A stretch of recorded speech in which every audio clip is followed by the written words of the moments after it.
धीरेन्द्र शास्त्री जी को जानती हैं? जी हाँ जी। अच्छा, वो जैसे वो जादू वगैरह करते हैं, वो आप भी उस तरह कर सकती हैं? देखिए, वो कोई जादू नहीं करते हैं। धीरेन्द्र शास्त्री जी जादू नहीं करते हैं? कोई लोग कहते हैं कि जादू करते हैं, कोई कहते हैं ढोंग पाखंड ये सब, तो ऐसा कुछ नहीं है। उन पे हनुमान जी की कृपा है। हाँ। और जिस पे भगवान की कृपा हो क्या नहीं कर सकता है। अच्छा। लंगड़ा पर्वत लांग जाता है, गूंगा प्रवचन करने लगता है, कोई कुछ भी कर सकता है। तो इसलिए वो कोई ढोंग पाखंड या जादू नहीं है। रामचरितमानस आपने कितनी बार अब तक पढ़ी है? वो चौपाई है। ढोल गवार शूद्र पशुनारी सकल ताड़ना के अधिकारी। इसका अर्थ ये नहीं है कि इसमें किसी को मारने पीटने के लिए कहा गया। इसका अर्थ क्या है, यही मुझे समझ। मैं बताती हूँ। हाँ। इसीलिए मंथरा के कहने पर वो वन में जाने के लिए नहीं कही थी। इसलिए भगवान राम से सर्वाधिक प्रेम करने वाला अगर कोई है तो माता कैकेयी। आज मेरे साथ दुनिया की सबसे छोटी कथावाचक है, जिनकी उम्र महज 8 वर्ष है और ये 4 वर्ष की उम्र से कथावाचन का कार्य कर रही है। बीते दिनों इन्हें प्रधानमंत्री बाल पुरस्कार दिया गया है, जो राष्ट्रपति के द्वारा दिया गया है। आज ये इतनी मशहूर हो चुकी हैं कि दूर दूर से लोग इनकी कथा सुनने आ रहे हैं। हम लोग भी काफ़ी दूर से आए हैं और इनकी कथा में काफ़ी लोग सुनते हैं और इनसे प्रेरित होते हैं और अपने कार्य पे लग जाते हैं। उम्र भले ही छोटी है लेकिन ज्ञान बहुत बड़ा है। मेरा नाम मित्र प्रकाश है, आप मीडिया लैंड मेरे साथ देख रहे हैं और यहाँ पर हमारे साथ अनुष्का जी हैं। ये अनुष्का जी, अनुष्का कह सकता हूँ आपको? हाँ, देवी जी, बहन, इस क्या कहते हैं लोग आपको प्यार से? पूजनीय अनुष्का पाठक जी। हाँ, अनुष्का पाठक जी। इतनी कम उम्र में इतनी प्रतिभा आपको देखकर खुद लगता है कि आपके, पहले ये बताइए आपकी कोई दोस्त है? देखिए, हमारे मित्र, हाँ। माता पिता, सब कुछ, भाई बहन तो सब भगवान ही है। हाँ। जी। स्कूल जाती हैं? जी। हाँ। तो 4th में पढ़ते हैं। 4th में पढ़ती हैं? 8 साल की उम्र में 4th में पढ़ती हैं। तो स्कूल में कोई मित्र वगैरह बना? स्कूल में मित्र तो नहीं है। नहीं है। कोई बनने की कोशिश नहीं करता है या बनाती नहीं है आप? नहीं, हमारे मित्र तो हमारे भगवान हैं। हाँ। ये कहाँ से ये प्रेरणा आई इतनी छोटी उम्र में? ये पिज्जा खाने की उम्र है, कॉलेज स्कूल जाने की, बैग टांग के। इस उम्र में बच्चे जो, जब मैं आपकी उम्र का था तो स्कूल नहीं जाता था, तो आपके अंदर ये प्रतिभा कहाँ से आई अनुष्का जी?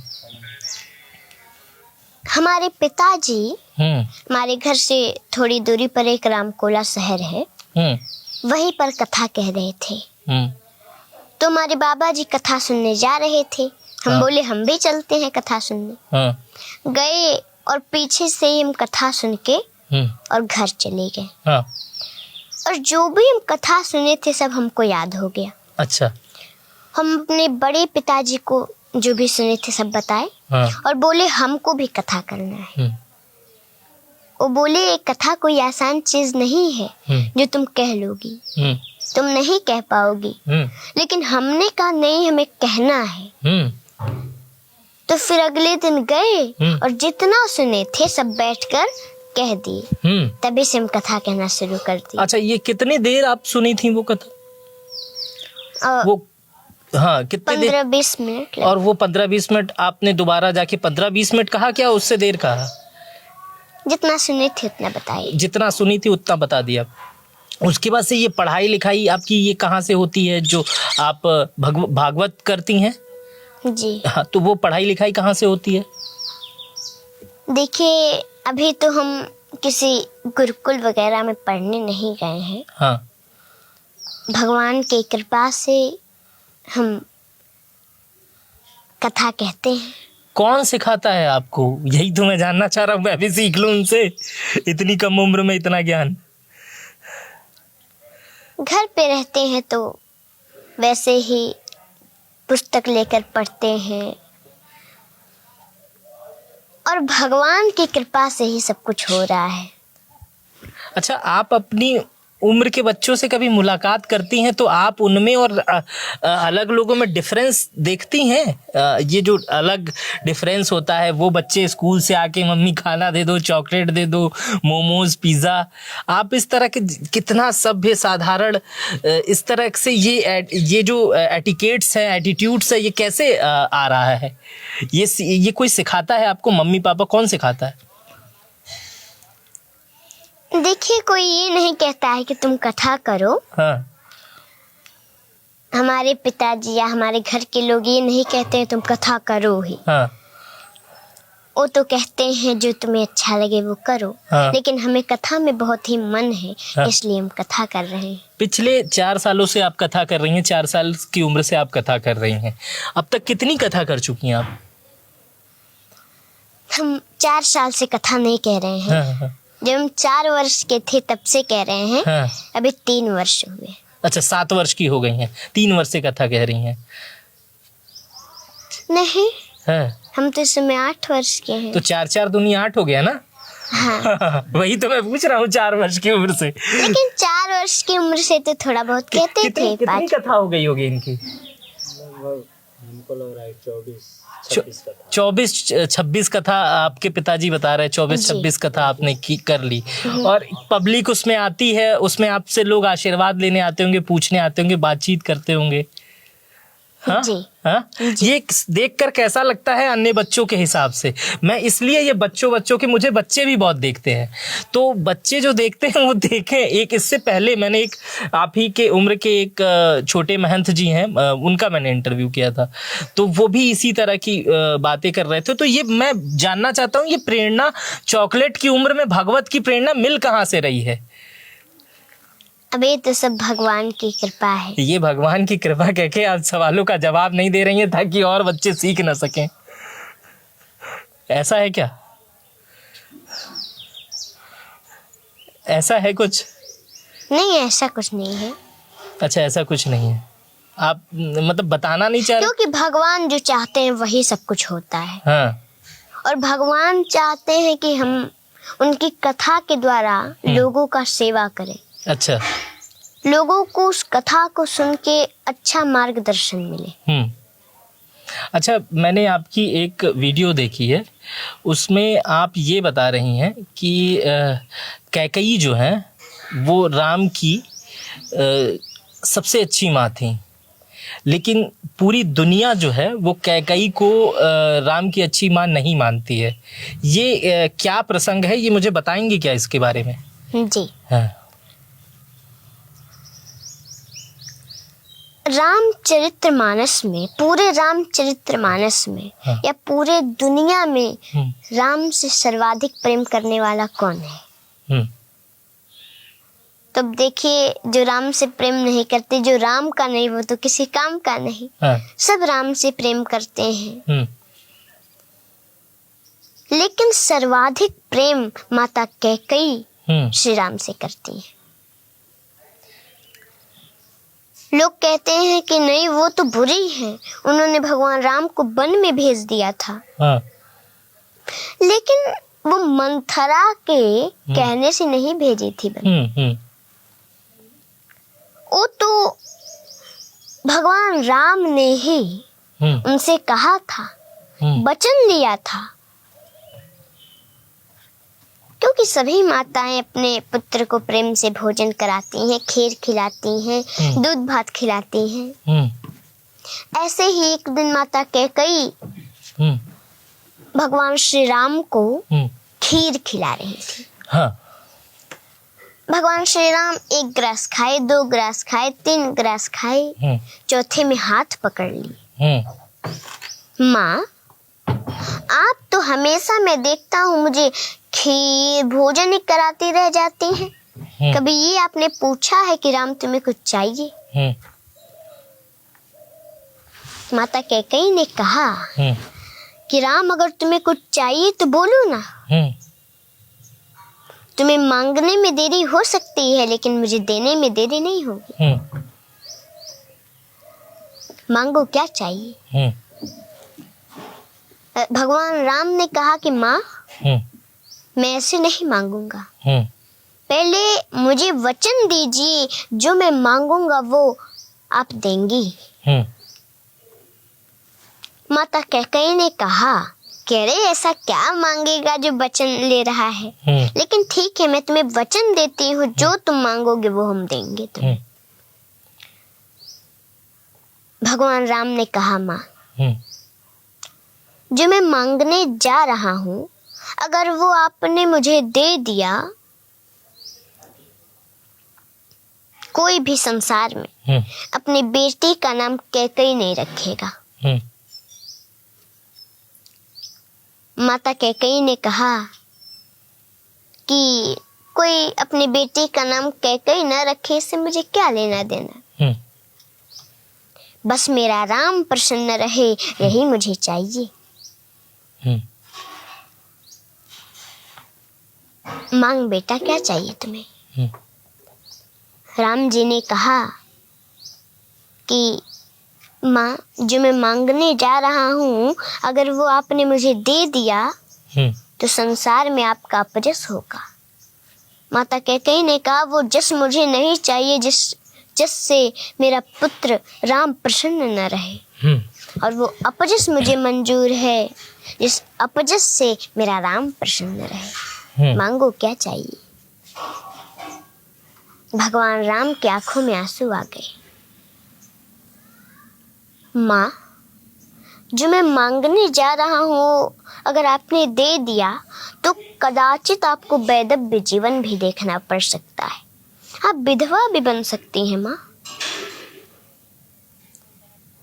माता कैकेयी 2 मिनट के लिए मौन हो गई, फिर बोली कि पुत्र, कदाचित मुझे वैधव्य जीवन भी देखना पड़े, ये मुझे मंजूर है,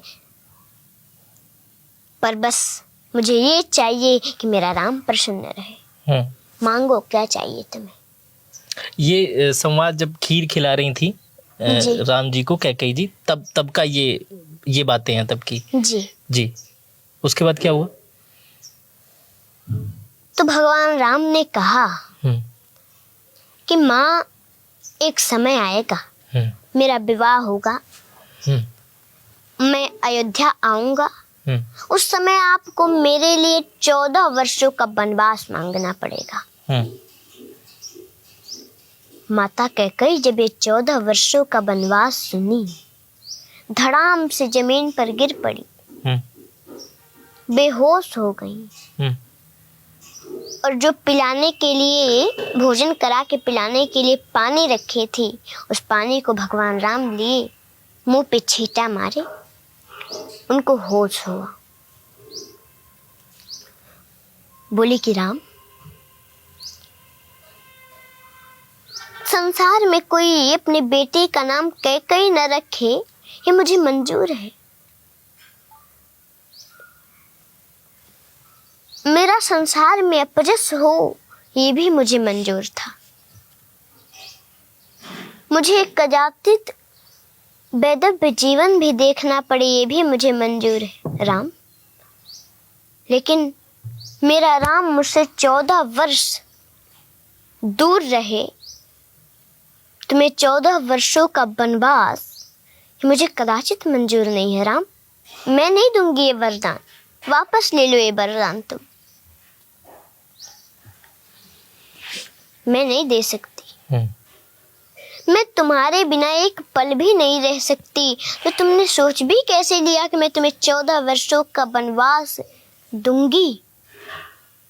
मैं नहीं दूंगी। भगवान राम ने कहा, माँ, आपने मुझे वचन दिया है तो आपको देना पड़ेगा। अगर आप फिर भी नहीं देंगी, हजारों वर्षों से तपस्या कर रहे शुतिक्षण का क्या होगा? उनको मेरा दर्शन प्राप्त कैसे होगा? इतने वर्षों से रास्ता देख रही, मेरा इंतजार कर रही है माँ शिवरी, उनको मेरा दर्शन प्राप्त कैसे होगा? शरभंग ऋषि के मांस गल चुके हैं, हड्डियां भी सूख रही हैं, वो मेरे दर्शन के लिए व्याकुल हैं, उनको मेरा दर्शन प्राप्त कैसे होगा माँ? आपको वरदान देना पड़ेगा। उसी दिन से माँ कैकेयी भगवान राम से थोड़ा हट हट के रहने का प्रयास करने लगी। वो समय आया, वनवास मांगी, भगवान राम वन में गए। इसीलिए मंथरा के कहने पर वो वन में जाने के लिए नहीं कही थी। इसलिए भगवान राम से सर्वाधिक प्रेम करने वाला अगर कोई है तो माता कैकेयी है। जी, ये बड़ा ही अद्भुत प्रसंग आता है। ये जो आपने बताया, कई जगह मैंने जब ये सुना, क्योंकि जो लोग रामचरितमानस नहीं पढ़े हैं, अच्छा चलिए यही प्रश्न हो जाए, रामचरितमानस आपने कितनी बार अब तक पढ़ी है? अब देखिए, हम गिन गिन के तो पढ़ते नहीं हैं। हाँ, क्योंकि गिन गिन के पढ़ने से क्या लाभ है? नहीं, ये गिनने वाली बात समझने का मेरे प्रयास करिए। साल भर में आपके उम्र के बच्चे, मेरे उम्र के बच्चे भी, हाँ, बच्चे नहीं बड़े मेरे उम्र के लोग साल भर में अपना कोर्स नहीं कंप्लीट कर पाते हैं। कोर्स का मतलब जितनी किताबें होती हैं वो नहीं कंप्लीट कर पाते हैं।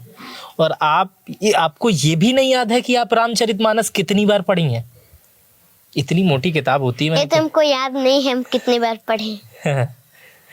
ये सारी चौपाइयाँ आपको उसमें याद, कंठस्थ हैं रामचरितमानस की? अबे, जो रामचरितमानस की आप पूछ रहे हैं सारी चौपाइयाँ, हाँ, मैं पूछ नहीं रहा हूँ, मैं बस ये पूछ रहा हूँ आपको याद है ये सारी चीजें? ये बड़े बड़े लोग जल्दी नहीं याद कर पाते। हाँ। क्योंकि ये कोई आसान चीज नहीं है कि कोई भी याद कर लेगा। ये बहुत अद्भुत चीज है। इसलिए हमें पूरी रामचरितमानस की चौपाइयाँ नहीं याद है। पूरी नहीं याद है। रामचरितमानस जब आपने पहली बार पढ़ा तो आपको कैसा लगा?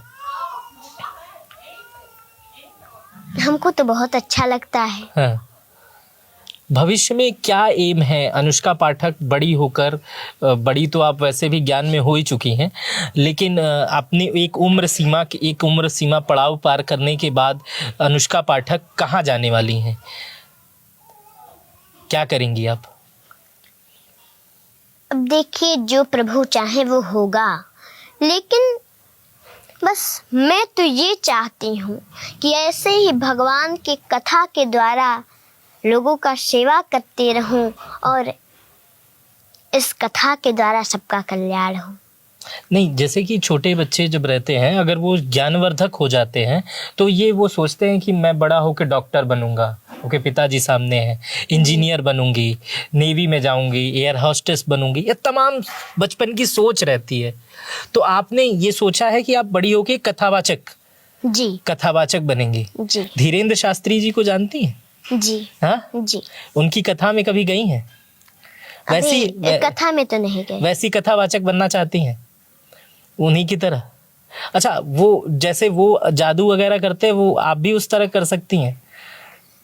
देखिए, वो कोई जादू नहीं करते हैं। धीरेन्द्र शास्त्री जी जादू नहीं करते हैं। कोई लोग कहते हैं कि जादू करते हैं, कोई कहते हैं ढोंग पाखंड, ये सब, तो ऐसा कुछ नहीं है। उन पे हनुमान जी की कृपा है। हाँ। और जिस पे भगवान की कृपा हो, क्या नहीं कर सकता है। अच्छा। लंगड़ा पर्वत लांग जाता है। अच्छा। गूंगा प्रवचन करने लगता है। हाँ। कोई कुछ भी कर सकता है, तो इसलिए वो कोई ढोंग पाखंड या जादू नहीं है। तो ये कैसे संभव हो जाता है आपसे? हालांकि ये क्वेश्चन पूछना नहीं चाहिए, ये कोई कैसे ये जान लेता है कि उनके मन में क्या चल रहा है, उनके मन में क्या चल रहा है? ऐसे कैसे हो जाता है? अभी हम आपको बताए कि भगवान की कृपा जिस पे हो, हाँ। वो क्या नहीं कर सकता है। यहाँ जो भी हो रहा है भगवान की कृपा से हो रहा है। जी। हाँ जी। हम खत्म करेंगे इसको। केवल यहाँ नहीं, हाँ। पूरी दुनिया में जो कुछ भी हो रहा है सब भगवान ही कर रहे हैं। नहीं तो हम लोग क्या कर सकते हैं? रामचरितमानस का राजनीति पे कुछ प्रश्न कर सकते हैं आपसे? हाँ, रामचरितमानस को लेकर के पूछिए। रामचरितमानस का कई राजनीतिक दल के लोग हैं वो बड़ा विरोध करते हैं, कहते हैं कि रामचरितमानस में कुछ पंक्तियां ऐसी हैं, शूद्र गंवार ढोल पशु ताड़न के अधिकारी, इस टाइप का एक आप मुझे मेरे ख्याल से उसे आप अच्छे से व्यक्त कर लेंगे, वो समाज को बांटने का काम करता है, जिसमें ये डिफाइन कर दिया गया है कि शूद्र गंवार पशु नारी इनकी स्थान क्या है।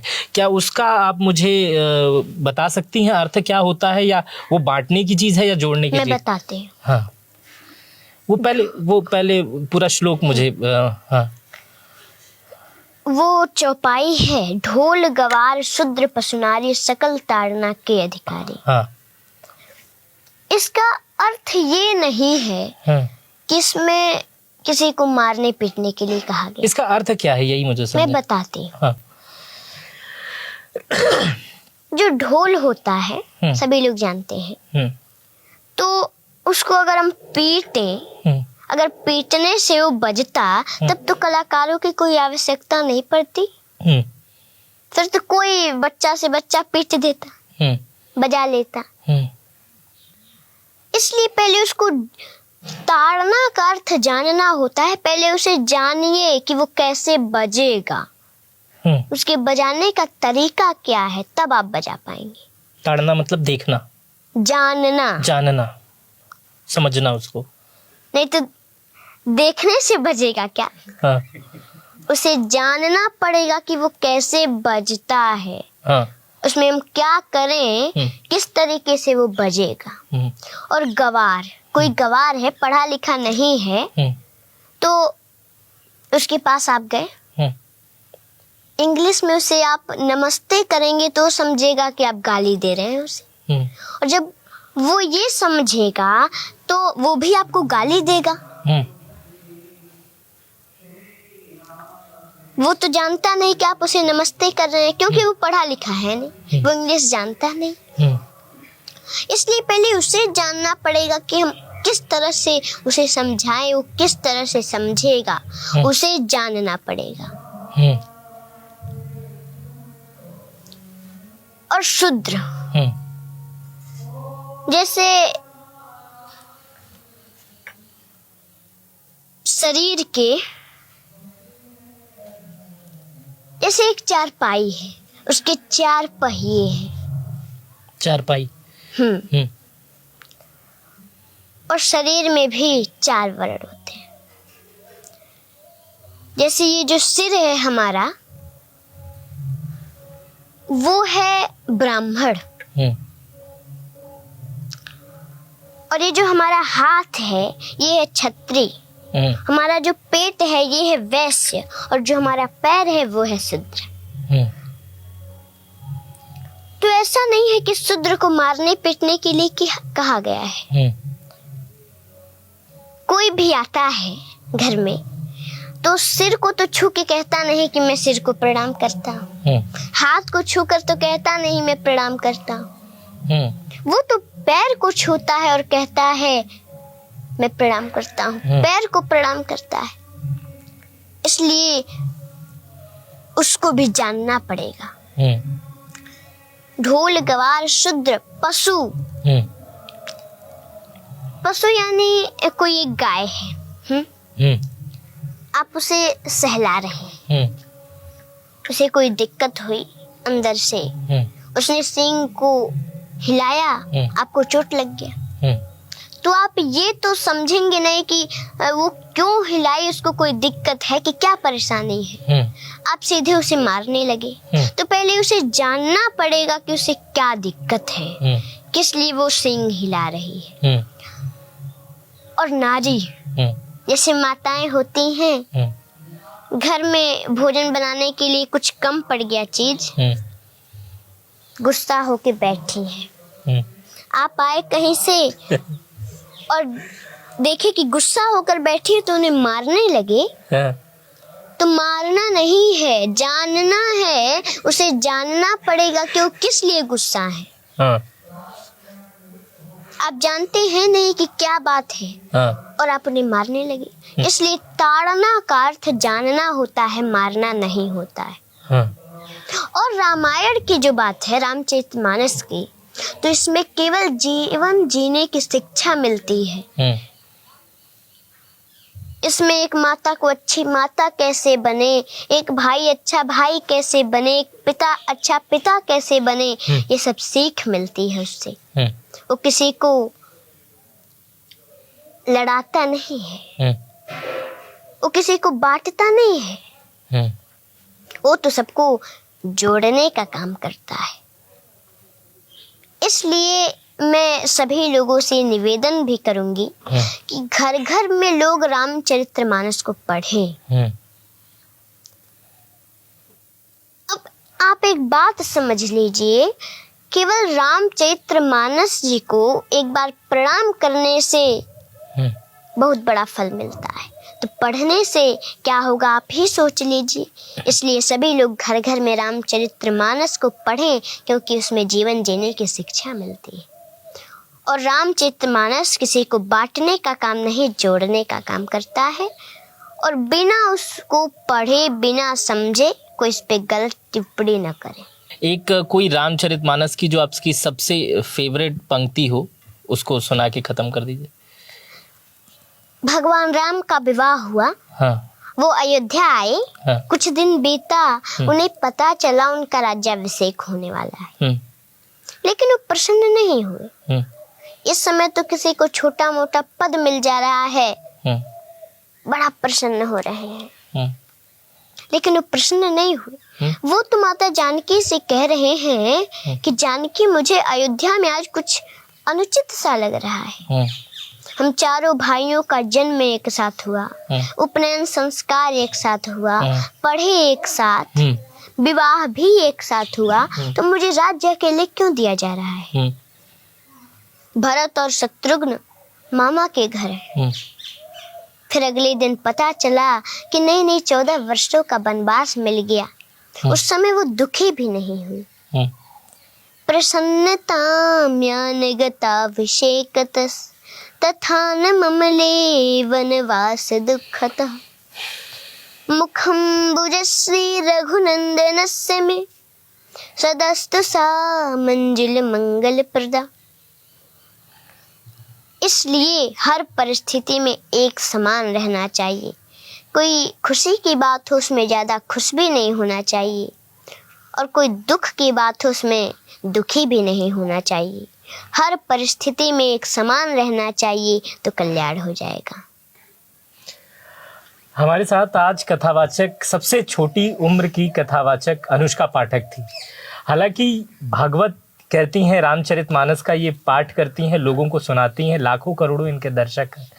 अगर ये वीडियो हम लोग बनाना शुरू करें, इनसे बातचीत शुरू करें और खाने पीने का बीच में मामला चलता रहे, तो ये मुझे लगता है कई महीनों तक चल जाएगा और चीज़ें ख़त्म नहीं होंगी। लेकिन इस वीडियो को यहीं ख़त्म करेंगे। और आप मुझे बताइए कि आपको ये वीडियो कैसी लगी। अगर आप ये वीडियो यूट्यूब पर देख रहे थे तो चैनल को सब्सक्राइब कर बेल आइकन दबा दीजिएगा।